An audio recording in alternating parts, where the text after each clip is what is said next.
Welcome to Black Manor. I am Dr. Buddy Black, the owner of this manor. This mansion has been in my family ever since the 40s. Right now I think my number is up, 'cause sooner or later I am going to be murdered. You see, I know all my friends' secrets, and I told them I'll keep my mouth shut. Unless they pay me to work with me for nothing. Yes, I know, it's blackmail. I'm not really proud about it. I wish I could go back in time and stop myself for blackmailing my friends. But what's done is done. Sir, I just got the message from new guests that they're on their way. Ah, thank you, Ash. This is Ash, the butler. I hired him 2 weeks ago, although I have a sneaking suspicion that he might be an undercover detective. It wouldn't surprise me if he is. All he needs is enough evidence in order to arrest me for blackmail. But all he needs is my little black book of secrets. You see, I kept all my guesses' secrets and wrote them down in this little book. Well, anyway, my guests are here. Time for me to host.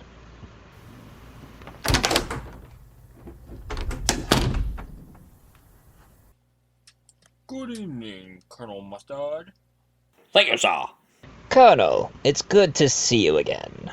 Hello, Dr. Black. I don't know why you invited me over here, but mind if I ask why? As a peace treaty, I invited you and the other guests for a dinner party. My treat. Well, that's kind of you. I am quite hungry anyway. It's awfully kind of you, Dr. Black. This here is Colonel Mortimer Mustard, Colonel of the British Royal Army during Desert Storm. Although how he got himself into colonel, I'll never know. After what he did during the war, I would have demoted him as private or corporal. But I'll tell you about his secrets at the time. But right now, other guests are coming.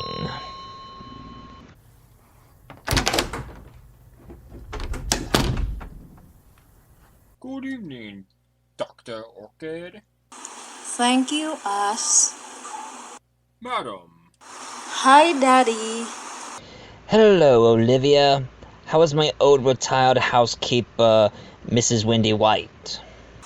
She's doing good. Although I do miss her cooking, dear child. Yeah, I know. Well, I'm going to go to the library and say hi to the colonel. Okay, go on ahead.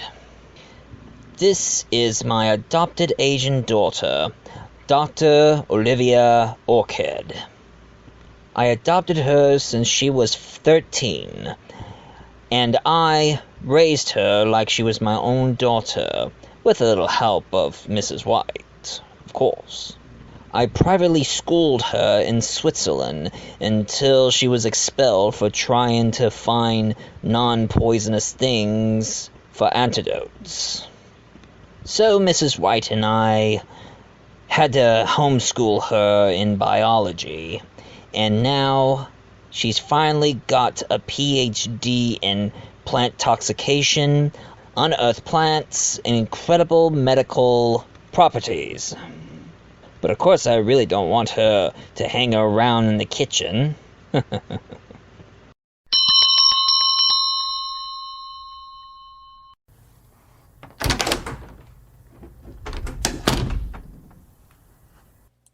evening, Mrs. Peacock.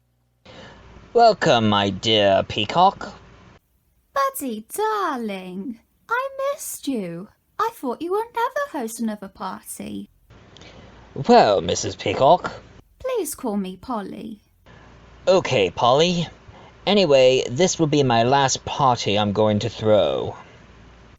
Oh, really? Do you ever think about sitting down?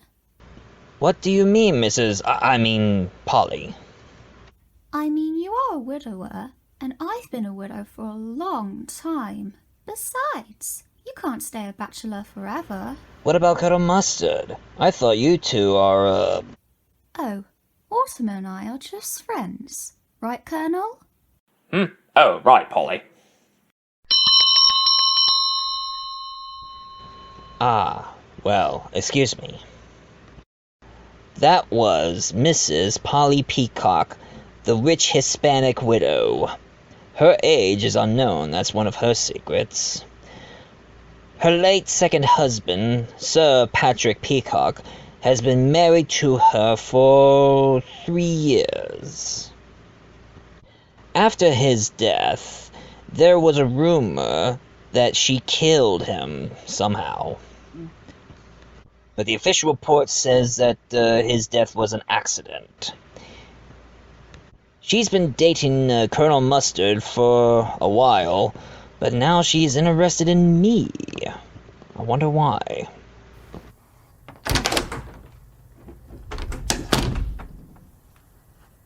Good evening, Miss Scarlett. Hello, Miss Scarlett, how you been? Hey, buddy dear. Has my mum hit on you? Well, yes, but how did you know? Well, she's been thinking about you before you invited us to this dinner party. Really? Well, thank you for telling me. This is Miss Samantha Scarlett, Mrs. Peacock's stepdaughter. Her East Indian father, Sam Scarlett, was Mrs. Peacock's first husband. After he died from a bad case of pneumonia, Mrs. Peacock decided to be her legal guardian. After she grew up, she was working her way to become a singer and actress. Little does her stepmother know, she's been flirting around with Colonel Mustard and another guest. I've been waiting for his arrival. That must be him.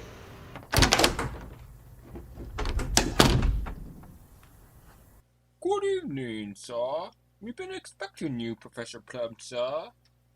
Ah, Professor, it is good to see you again. Likewise, buddy.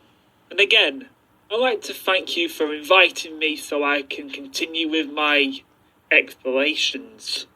Anytime, Professor, anytime. This is Professor Peter Plum, Professor of Archaeology. He has a thing for ancient tombs, statues, and lost cities. Mrs. Peacock's second husband used to be his partner, until Sir Peacock stopped funding him for sleeping around with Miss Scarlett. But Professor Plum became restless and bored, so I felt sorry for him, so I started funding for him so he could continue with his exploring. Peter? Samantha? It's good to see you again. I've missed you. Me too. But I thought your mother, Miss Peacock, would never see us together? Well, not anymore. My stepmom is more interested in Mr. Black, hoping that she might marry him. What? Her and Dr. Black? Yep. Hello, Professor. It's good to see you again. Ah, Dr. Orchid. It's good to see you. So how's your experiment doing? Pretty good, thanks. How are your explorations going? Going really well, thank you. Anyway, Scarlett told me, did you know Miss Peacock is interested in Dr. Black? What? Scarlett's stepmother and my adopted father?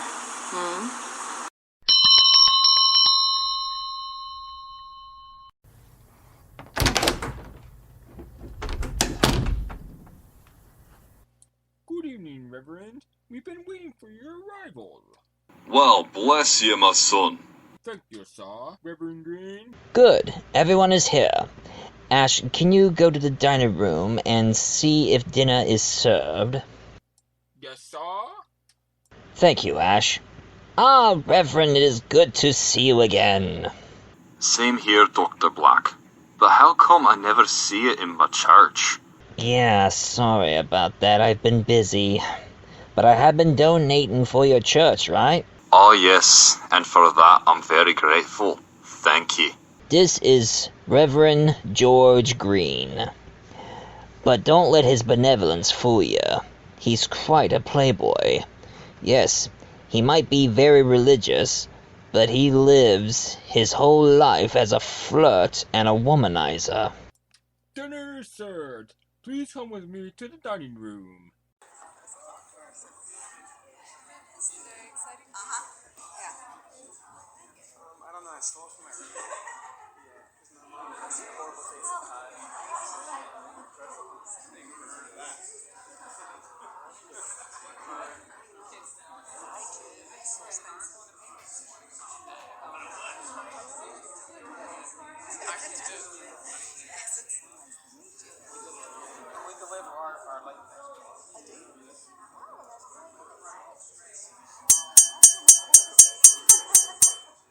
Ladies and gentlemen, I have to say it is good to see all of you once again, but sadly Mrs. White shall not be with us, although she had messaged me to tell you all to have fun and enjoy the party. I'll drink to that. Cheers, dear. Yes, however, I do miss her and her cooking, but this is really good. But Father, where did you get all the food? I haven't seen any cooks in the kitchen. Well, my child, good chefs are very hard to find. Most of them trying to be more like Gordon Ramsay. But I do have a friend of mine who owns a very fancy restaurant, and he was nice enough to deliver his food to my place. I thought it tasted familiar. I've been in that restaurant before, where they make great food. Indeed, I bet Ash enjoyed his dinner before he served the others. My compliments to the chef, sir. I will, Ash.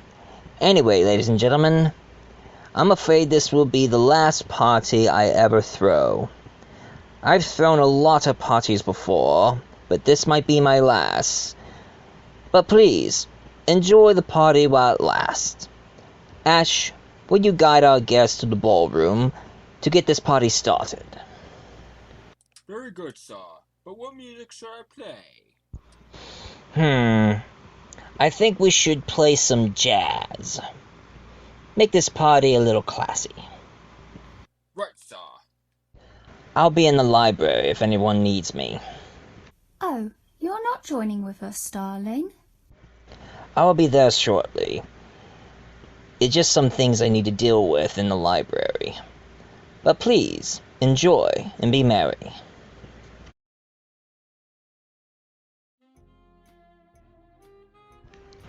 See this? What I have in my hand is my black journal of secrets. This is what I've been using to blackmail my friends with. But now I'm going to keep it safe. I don't want it to fall into the wrong hands.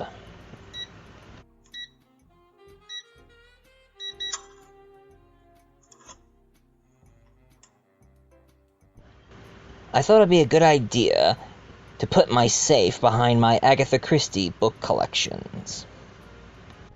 My favorites are And Then There Was None and The Body in the Library.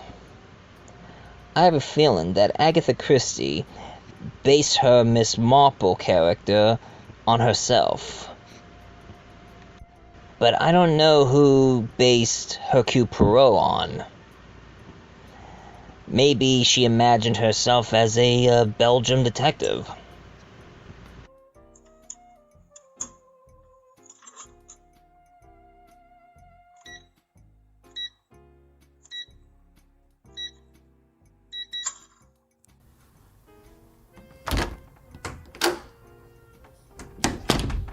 Oh, Ash, you almost scared me. My apologies, sir, but your guests are wondering when you're going to be joining them. I'll be there shortly, but there's one thing I want you to do for me.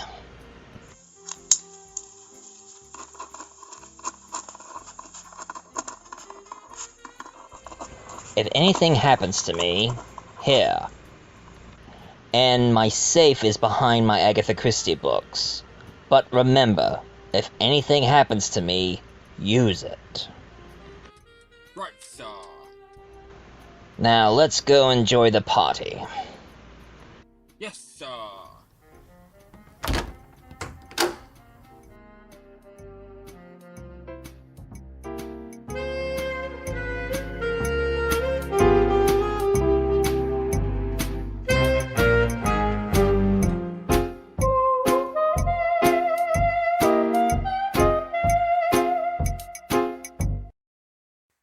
Oh, my head. What happened? What? Just as I feared. I am dead, and here I am sitting on my study desk, and it looks like I got hit in the head with a candlestick. Morning, Father. Sorry to wake, but there's something I want to tell you about Mrs. Peacock. I think you should. Father! Ash! Everyone come quick! My father is dead! Olivia, Mom, what's wrong? It's my adopted father. Has been murdered. Oh, my dear, it's all right. Just let it all out. I'll check on him. Well, Dr. Black is murdered. Okay, guys, this changes a lot. Looks like we got a murder in our hands, but I may need backup. Alright, Detective. We'll be there in 45 minutes. Detective? So you're not really a butler? Well, ladies and gents, allow me to introduce myself. I am Detective Gray, CID, Scotland Yard. Ah, I knew it. I was right, he is an undercover detective. I was going undercover as a butler so I can arrest Dr. Black for blackmail, but I never thought it would end up as a murder. What is it, Dr. Orchid? Well, 1, I love my adopted father, and 2, if it wasn't for him, I would have been a miserable orphan with no unconditional love in life. So, therefore, I never kill him. You do believe me, do you, Ash? I mean, Detective Gray? I do for now, but sadly the candlestick has no fingerprints, so the killer wore gloves. But did my adopted father give you something before he died? Oh yeah, the combination. All of you stay here. I'm going to the library. I'm going with you. Okay, but the rest of you stay here.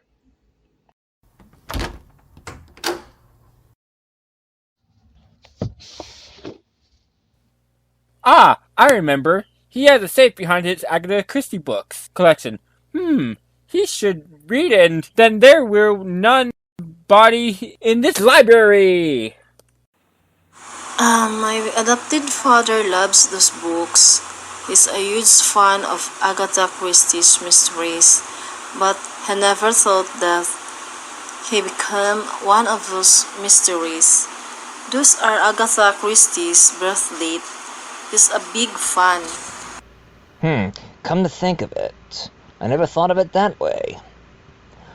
But I'll tell you, when this whole thing is over, I would love to meet the good old Agatha Christie herself. Now let's see. Get the combination so we can open the safe. Now, 9015 and 90. Where did he get these numbers? Dr. Orchid, I think we need to get everyone to the lounge. Oh, sadly, I was supposed to arrest your obtent father for blackmail, but I've never thought it would end up to be murder. Indeed, I knew he was a detective when I started the party, but I had the feeling that one of my guests was planning to kill me. That's why I have to give him my combination to my safe, 'cause I am depending upon him to solve my murder. Of course, let's go. Good luck, Detective Gray. He may need it. I'm counting on him to solve my murder, and... Hey, wait up! Ladies and gents, in the lounge, I called all of you here because one of you is a murderer. One of you has killed Dr. Black in the study with a candlestick. Yeah, it was that same candlestick. It gave me a terrific headache. Oh. Well, now, let's see. Dr. Olivia Orchid. You were adopted at the age of 14. Dr. Black and Mrs. White loved you very much, although they were worried about your fascination towards potions. You used them to test on your pets. Yes, but I never use it on humans because I know it's wrong. I always loved my adopted father ever since he took me in, so I never killed him. Yes? You were a colonel in the Royal Army, but you have an act for profiteering during the war. You have stolen some military stuff and sold it on the black market. If your superior officer knew what you have done, he would have you court-martialed for what you have done. Yes. After I was promoted as colonel, I did not like how much money I earned on the colonel's pay, so I stole some Air Force radio parts and some other stuff and sold them on the black market. That's how I made all my money. But I never killed Dr. Black at all. I hope you believe me, sir. Well, let's see about the colonel.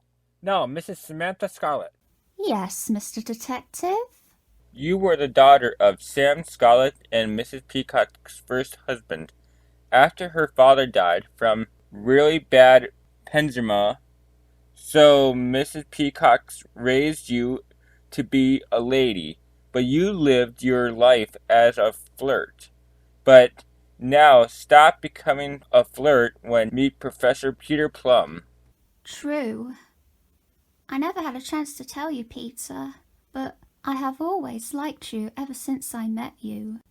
Oh, Samantha, I've always liked you too. Now, Professor Peter Plum. Yes. You're a professor of archaeology. You love tracking down desert tombs, ancient statues, and lost cities. But sadly, your exploits left you almost flat. Professor Plum, you've been asking Sir Patrick Peacock for funding more of your exploring. But after Sir Peacock unfortunately dismissed, you have been asking Dr. Black to continue your founding. Yes, I'm so desperate. I have this addiction for adventure, but I did not kill Dr. Black. Why would I kill someone who always keeps me covered while I'm travelling? But now he's gone, and I can't travel anymore. Don't worry, Peter. I can help you now. One thing Mr. Black did not know. I met a musical agent, and I made my first album. I'll be going to Paris, and I want you to come with me. Really? I would love to come to Paris. Well, that was a shot in the dark. Miss Scarlett does have a beautiful singing voice, and I'm very happy for her and Professor Plum. Congratulations to you two. And now, Reverend Green. Why, yes? You might be a man of the cloth, but you do have a shady past. You used to be a priest a long time ago, but you detected to change your religion and left the priesthood over the scandal of the pregnancy of 2 nuns. You worked your way through missionary school to become a victor. Yes, but as a man of the cloth, one thing I shall always remember. Thou shalt not kill. Yes, but one thing he should remember. James 1:15. Then when lusts have conceived, it bringeth forth a sin, and sin, when it is finished, bringeth forth death. He should start learning that. Last but not least, the final suspect, Mrs. Polly Peacock. Yes, Mr. Detective? We know your first husband, Sam Scarlett, died from polyesa. Your second husband, Sir Patrick Peacock, death was a huge mystery even to this day. All right, that's enough. I knew it was Mrs. Peacock in the study with the candlestick. I always thought she was a massive headache when she whacked me in the head with that candlestick. Since you all want to know why, I will tell. Patrick's death was an accident. He made me so mad that I pushed him off the edge of the house. But as for Dr. Black, I did it on purpose. You see, I really wanted to win Dr. Black's heart, but he's still in love with Mrs. White. I could have killed her if I had the chance. But if I can't have him, no one else can. That's why I grabbed a candlestick and bashed him on the head. Good night, Mrs. Peacock. Ow! What are you? Get her gun quick. Well done, Olivia. I'm very proud of her. Tranquilizers. She'll be out for like an hour. Enough time for you to arrest her. Nancy Dunn, Doctor, your adopted father would be proud. That I am. Okay, guys, all is clear. Come on in.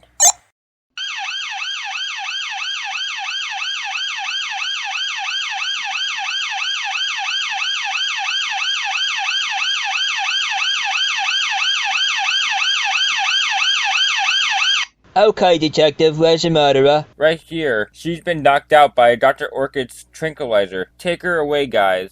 Yes, sir. And there you have it. That's who killed me.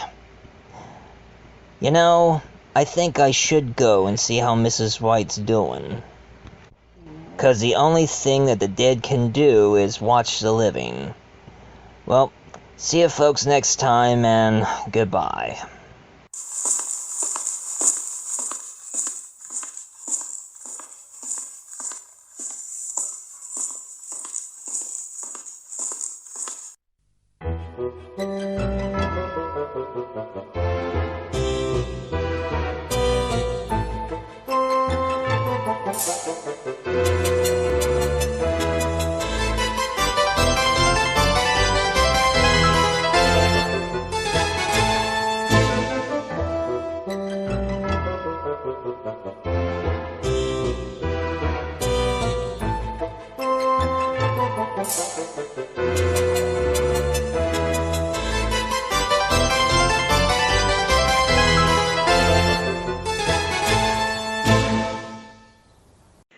This is Michael A. Grimm, aka Multi-Voice Reviewer, telling you folks if you enjoy this audio, please leave a comment down below, hit like and subscribe. And, Mr. Black, would you like to say something?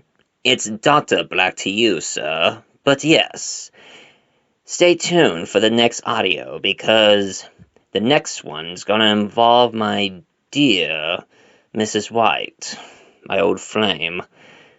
And this episode is called Goodbye, Mrs. White, I'll miss you. So stay tuned.